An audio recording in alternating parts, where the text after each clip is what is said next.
नमस्कार, मी Shivaji Kamble, SK news चॅनलमध्ये आपले स्वागत आहे. पाहुयात एक विशेष बातमी.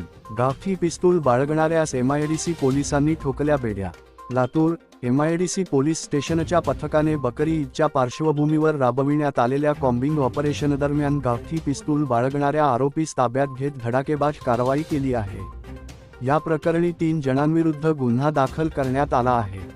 पोलीस उपनिरीक्षक श्रीकांत माधवराव मोरे यांच्या फिर्यादीवरून आरोपी गोविंद रंगनाथ डुरे, वय 28, राहणार टाकळी, तालुका लातूर, सिद्धू माने राहणार आर्वी व विकास हिंगे राहणार हरगुनळ बुद्रुक यांच्याविरुद्ध MIDC पोलीस स्टेशन येथे भारतीय हत्यार अधिनियम कलम 3/25, 5/25 तसेच कलम 3(5) BNS अंतर्गत गुन्हा दाखल करण्यात आला आहे.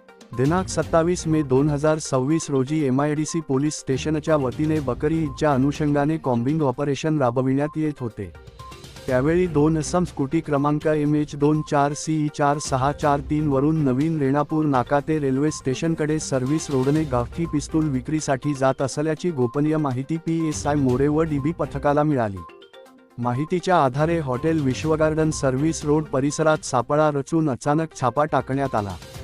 यावेळी आरोपी गोविंद रंगनाथ डुरे हा अनधिकृत गावठी पिस्तुलासह आढळून आला.